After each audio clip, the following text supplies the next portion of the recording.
the Chair of the Assembly,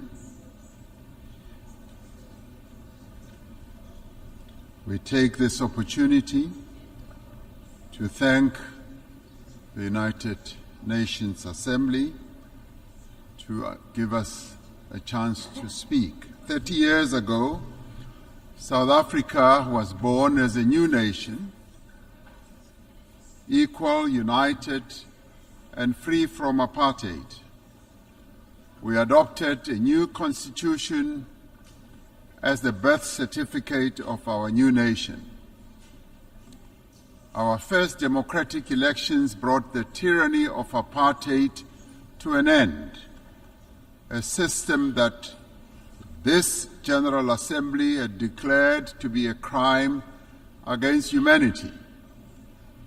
In adopting Resolution 2202A in 1966, as later endorsed by the Security Council in 1985, the United Nations was a beacon of hope in our quest for justice.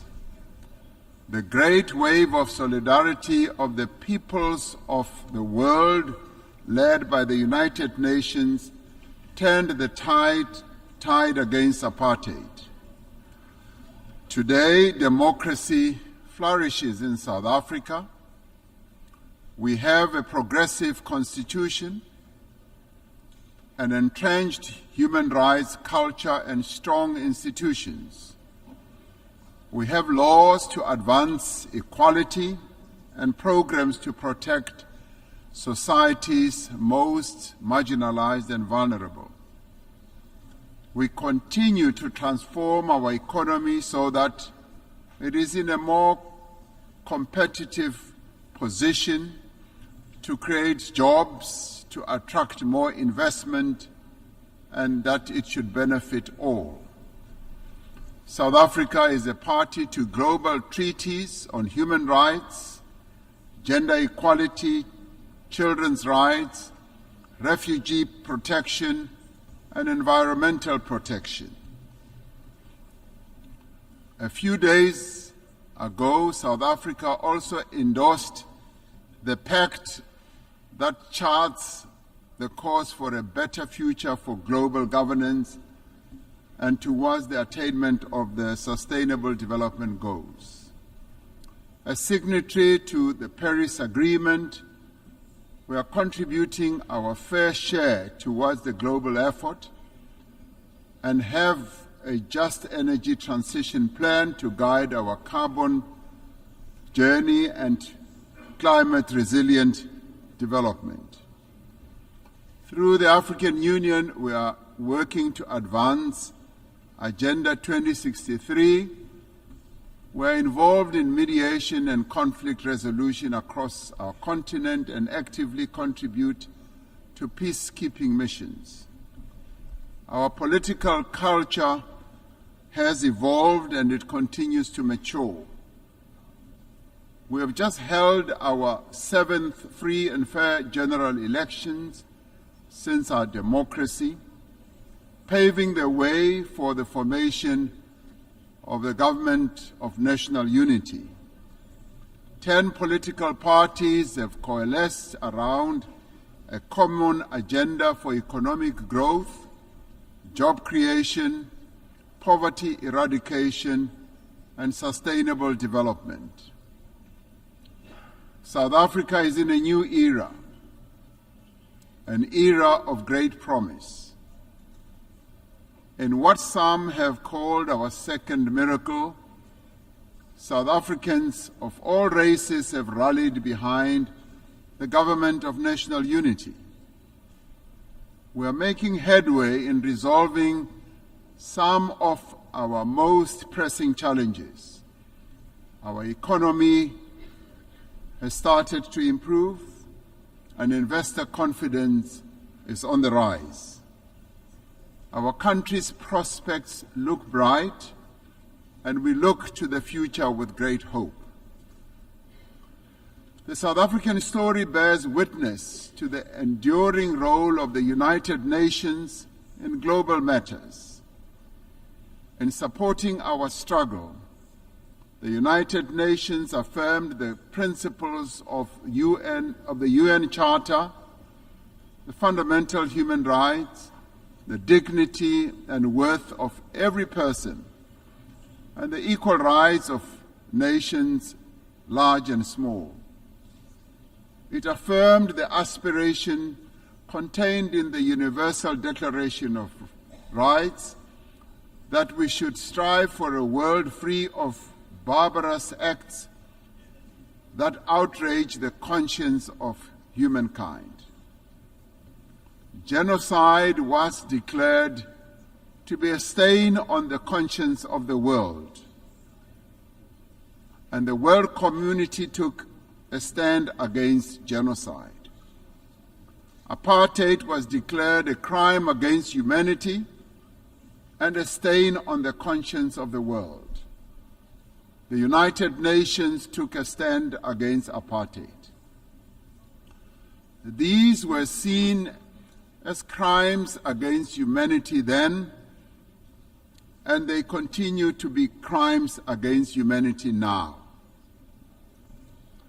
It has been 11 months since the Hamas attack that killed 1,200 people and where hostages were taken. As South Africa, we have condemned this attack. In response, Israel embarked on an act of collective punishment in its assault on the people of Gaza. The torment of the people of Gaza continues unabated. More than 41,000 Palestinians have been killed. Homes, hospitals, churches, mosques, and schools lie destroyed. Famine and disease stalk the streets of Gaza. This cannot but shock our collective humanity. The violence the Palestinian people are being subjected to is a grim continuation of more than half a century of apartheid that has been perpetrated against Palestinians by Israel. We South Africans know what apartheid looks like. We lived through apartheid. We suffered and died under apartheid. We will not remain silent and watch as apartheid is perpetrated against others.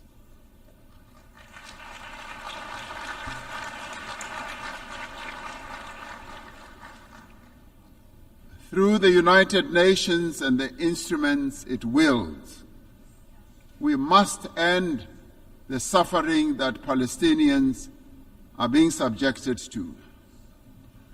We are called upon to uphold the principles of the UN Charter and to uphold consistently and in their entirety the fundamental tenets of international law.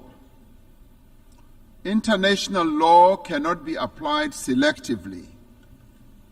No one state is more equal than any other. In December last year, South Africa approached the International Court of Justice, seeking an order to prevent Israel from committing genocide against the people of Gaza. We did so in terms of our obligations as a state party to the Convention on the Prevention and Punishment of the Crime of Genocide. As South Africa, we welcome the support that a number of countries have given to the case that we have launched at the ICJ.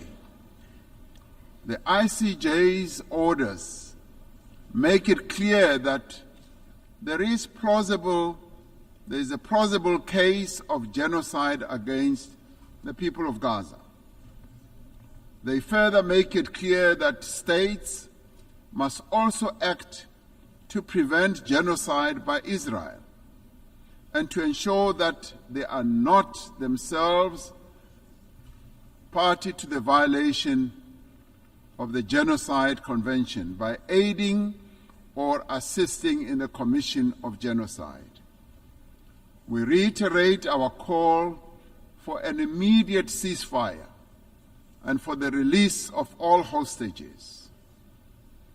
The only lasting solution is the establishment of a Palestinian state, a state that will exist side by side with Israel, with East Jerusalem as its capital.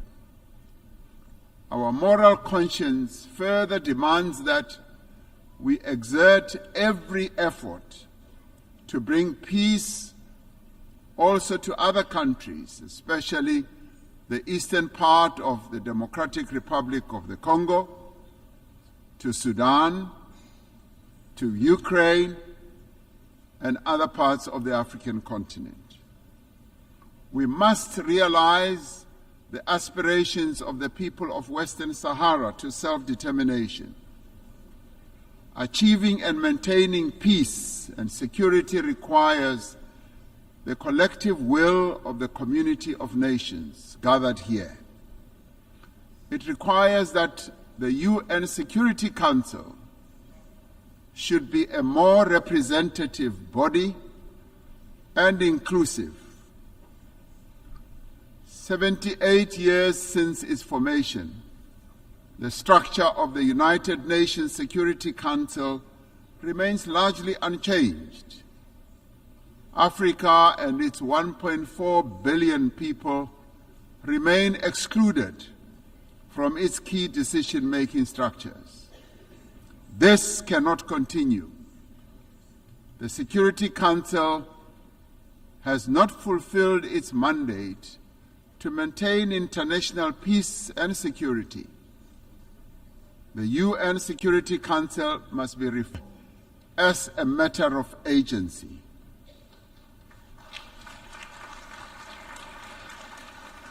We would like to see the Security Council being more inclusive so that the voices of all nations can be heard and be considered.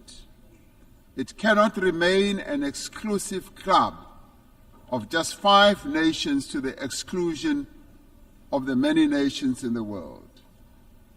Africa stands ready to play its role in building a safer global order by participating in the work of the UN Security Council on the basis of respect and acceptance. The African Union and its member states are engaged in mediation, in dialogue and diplomacy across our continent to create conditions under which peace and development can take hold. There must be greater collaboration between the United Nations and the African Union towards resolving a number of conflicts and also in addressing the root causes of conflicts that continue to rage. Pandemics and endemics pose a serious threat to us all. We are concerned by the spread of mpox across the world and in Africa in particular. We urge the international community to mobilize vaccines and other medical countermeasures for deployment where they are most needed. Economic prosperity is key to sustainable peace. Through the Africa Continental Free Trade Area, we are establishing the foundation for a massive increase in trade and investment and infrastructure in our continent. The AFCFTA will further integrate regional economies and accelerate Africa's industrialization and economic growth. The climate crisis is now a full-blown climate emergency in the world. It impacts very devastatingly to both countries and citizens of many countries. Extreme weather, such as flooding, fires, and droughts, are wreaking havoc on societies, economies, and the livelihoods of ordinary people. Despite being least responsible for climate change, developing economy countries, and particularly African countries, are bearing the brunt of what they did not create and are in the front line. As South Africa, we remain committed to contributing our fair share to reduce global emissions, guided by the principle of common but differentiated responsibilities and respective capabilities. We have adaptation and mitigation programs and policies in place and have passed a climate change law to further support our emissions reduction targets. It is essential that climate actions do not deepen global inequality or stifle the developmental aspirations of the Global South. The industrialized nations are not honoring their climate commitments, and we repeat the call for predictable and sustainable financing for climate action. We must operationalize the agreed-upon climate financing and capacity-building instruments to advance mitigation and adaptation. Pursuing sustainable development necessitates that those with greater means should support those who lack them. The world faces annual financing gap of some $4 trillion to achieve sustainable development. We call on better resourced countries to scale up their levels of support to developing economy countries. Debt is the millstone around the neck of many developing economy countries, stifling their potential and development. Debt servicing is robbing a number of countries of much-needed funds to support health, education, and social spending. South Africa endorses the United Nations Secretary General's call for the reform of the global financial architecture to enable developing economy countries to lift themselves out of the quicksand of debt. We must commit to systems for financing development that are more accessible, agile, and equitable. In 2025, South Africa will assume the presidency of the G20. We will use this important role to advocate for the peoples of Africa and all of the Global South, for their development and advancement.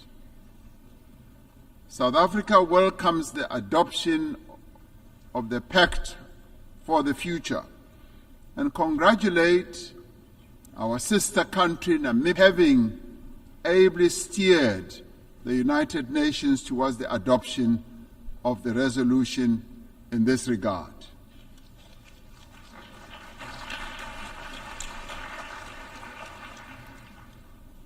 This Pact of the Future is a platform for us to focus on those actions we need to take together to build a world in which the equal worth of every person and the equal worth of every country is recognized and valued. We particularly welcome the commitments to place poverty eradication at the center of all our efforts, and for the Sustainable Development Goals financing gap in developing countries to be closed. The disparities in wealth and development within and between countries is simply unjust and unsustainable. We must continue to strive for equal treatment, for equal opportunity and advancement for all individuals and all nations. The Pact for the Future must reinvigorate international solidarity. Like veins that carry sustenance to every part of the body, solidarity is the lifeblood of human progress. It binds us together to nourish the greater good. It is achieving the greater good for the common good to which we all strive. Through dialogue, through respect for the rule of law, through the advancement of human rights, through cooperation and solidarity, we can and we will be able to achieve a better world for all the peoples of the world. I thank you.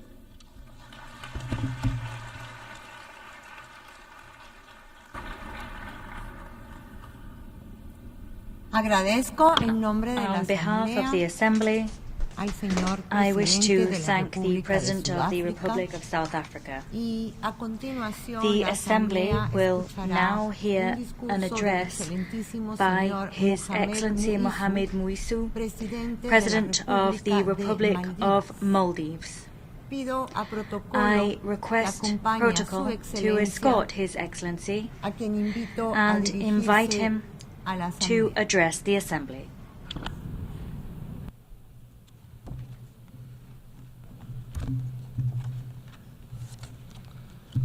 Bismillahir Rahmanir Rahim. Mr. President, Mr. Secretary General,